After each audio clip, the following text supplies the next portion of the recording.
Well, tonight's talk is, we have entitled The Higher Degrees. The Higher Degrees. Last month we talked about Masonic terminology, and in the process we discussed the beginnings of modern basic masonry in London in 1717. During these early years, the actual degrees varied from lodge to lodge. In 1744, 27 years after the original Grand Lodge was formed, Masonic documents indicate that some lodges observed 4 degrees: the apprentice, the companion, the master ordinary, and the Scottish. Now, we don't know whether the Scottish, that 1 degree at the end there indicates a selection or a different bunch of degrees, or just 1 single degree. I'll explain that in just a second. The spread of Masonry from England to France brought about many additional degrees. There were many English refugees in Europe, mainly in France, who had fled there due to religious and political persecutions. Many were Scottish. They had been Masons in their native land and seemed to be quite active in writing and promoting these additional degrees. Due to the above, the label Scottish became attached to or associated with these higher degrees. Thus, in a slangly way, our higher degrees, regardless of the author or where the degree was presented, were referred to as Scottish degrees. Now, this is just one, but probably the main reason given for Scottish. What is known, however, is that most of the higher degrees were born in France. The most well-known collection of some of these additional degrees was called the Rite of Perfection, which was composed of 25 degrees. There were other collections, lesser known. By and large, most basic or Blue Lodge type Masons looked down upon these attempts to expand Masonic thought back in those days. As mentioned last month, Masonry had drifted to the American colonies in the early 1700s, primarily from England. By this time, the 3 degrees of the symbolic or Blue Lodge were pretty well established. Thereafter, the higher degrees arrived from France through the West Indies. I'll have more about that in just a moment.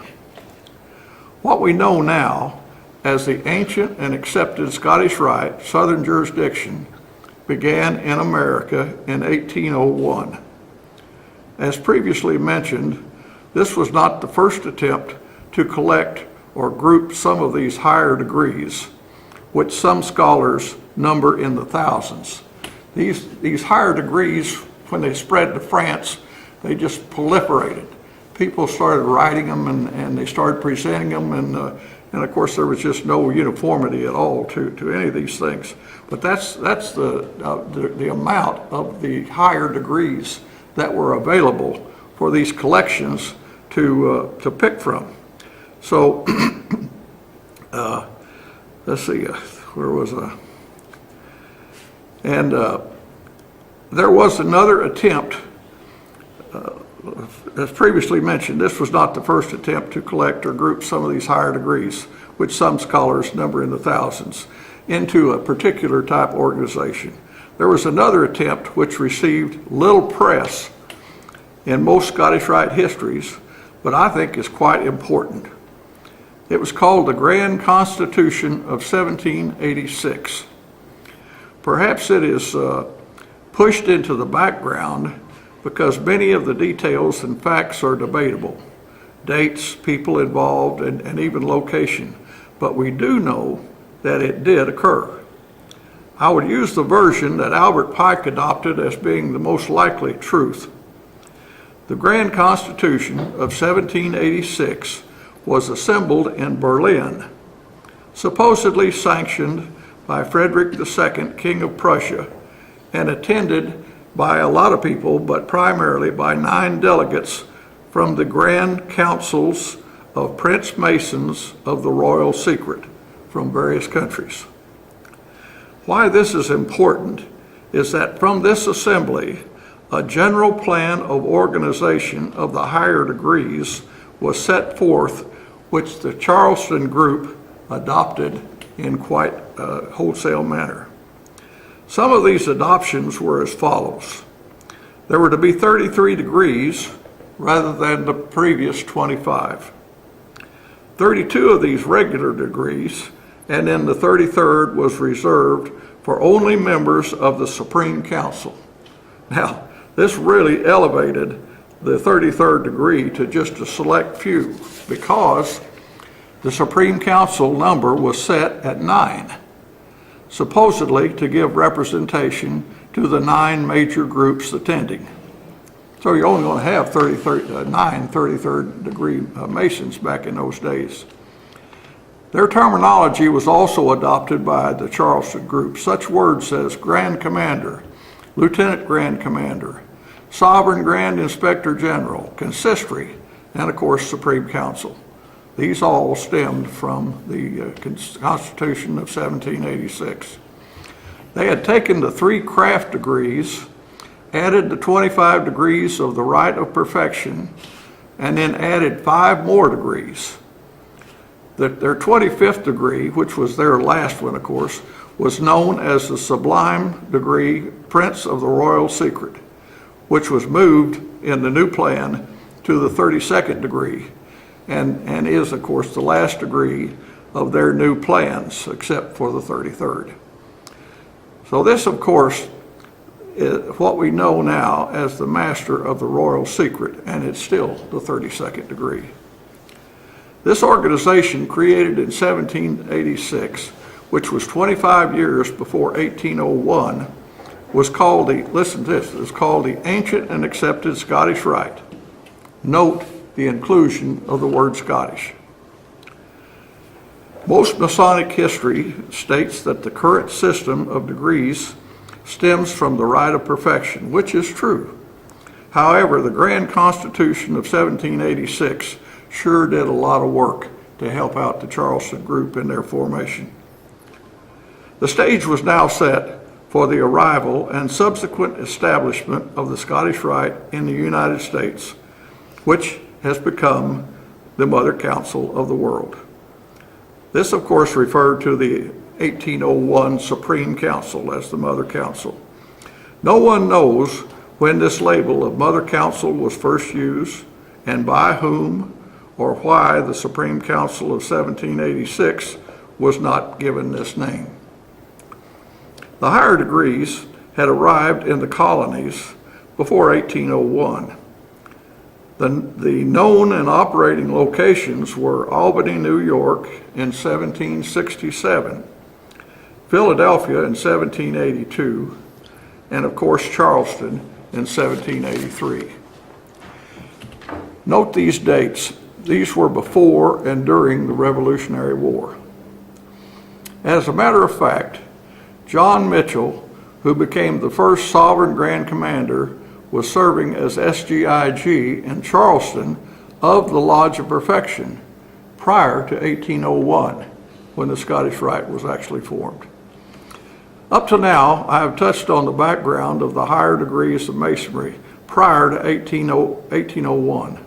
Now let's take a beginning look at the formation of the Scottish Rite in what was then the new nation of the United States. At the turn of the century, pardon me,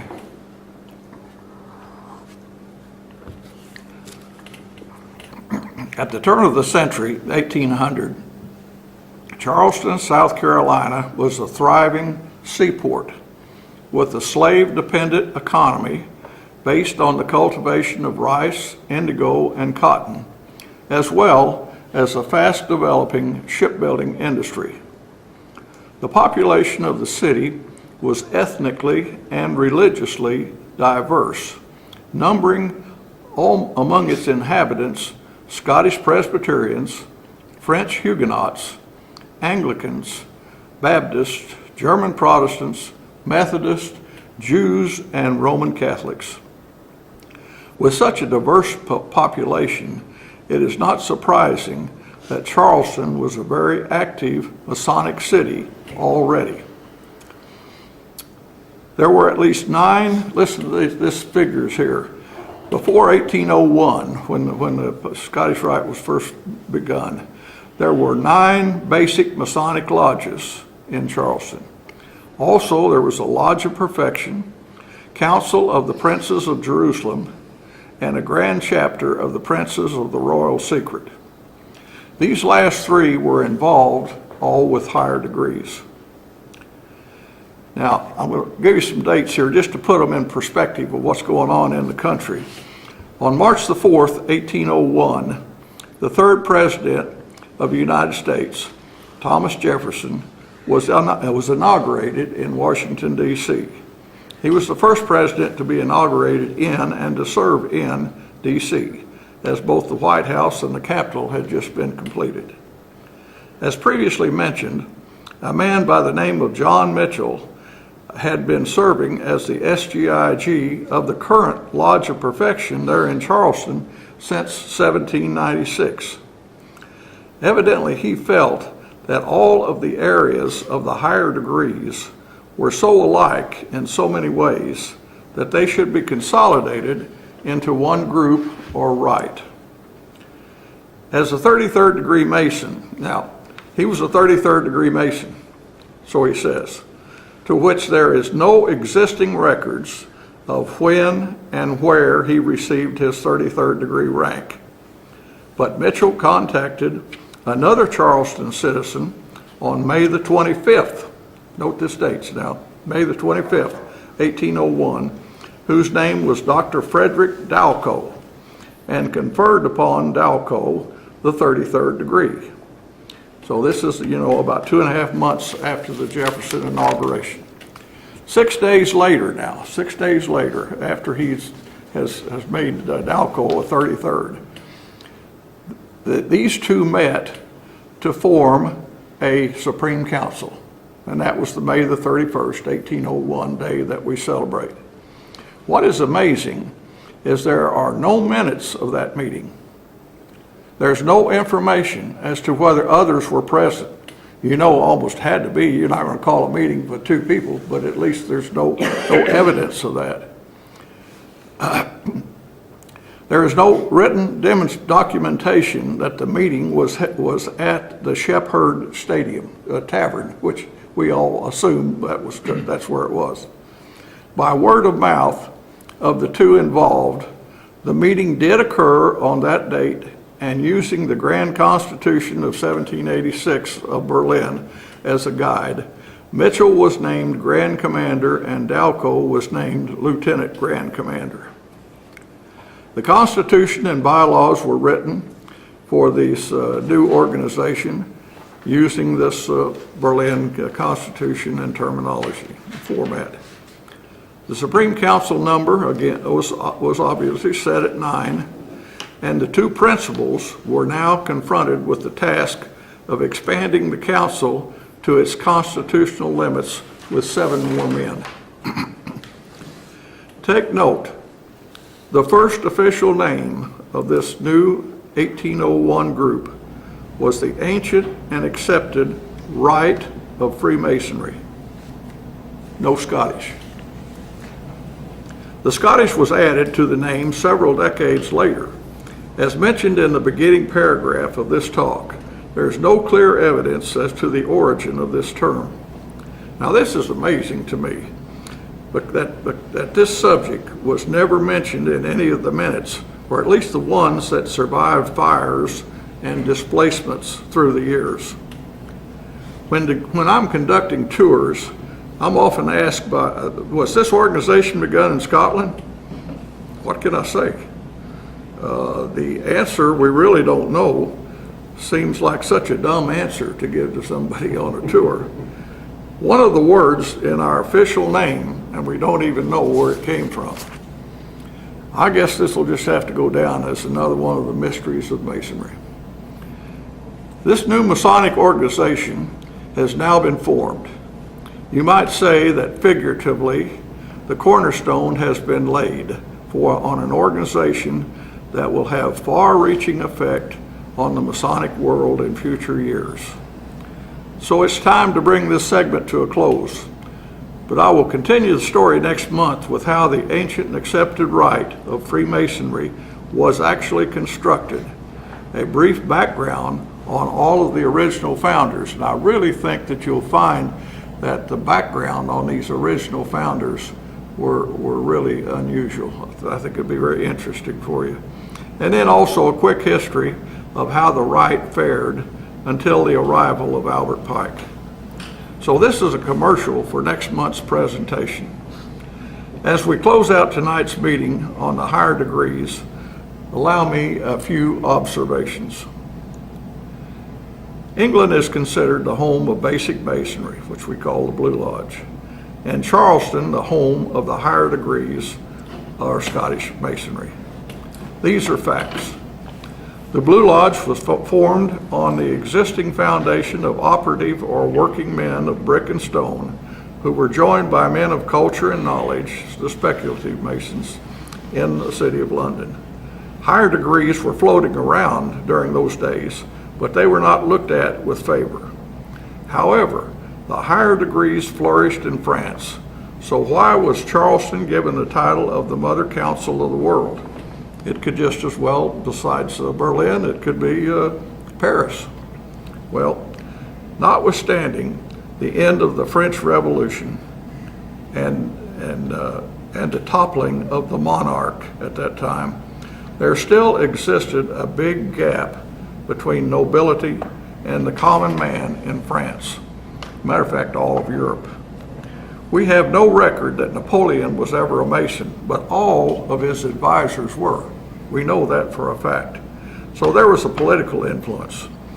These different factions, which of course were invading Masonry, they couldn't agree on anything. Kind of like our current Congress, I guess, right now.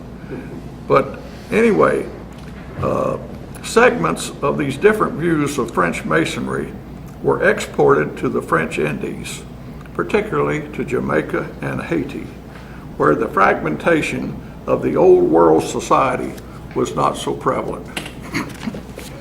For 40 years, Masonry had a chance down in the West Indies to achieve control of the ritual material and a degree of equality in this new world setting.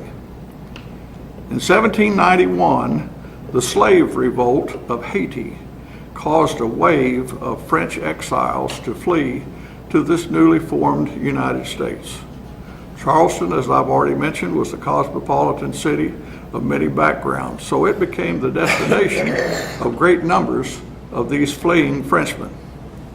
For example, prior to 1801, the Lodge of Perfection, of which John Mitchell was the SGIG, 40 of its members were Frenchmen. Gives you the influence. Thus, Charleston was a natural for a place where the French ideas could be mixed with the new American views under peaceful political conditions. More than 40 Supreme Councils have emanated from or patterned after the Charleston experiment. So I think the label, Mother Council of the World, is proper title. This ends this presentation, but stay tuned for next month's the rest of the story. Thank you.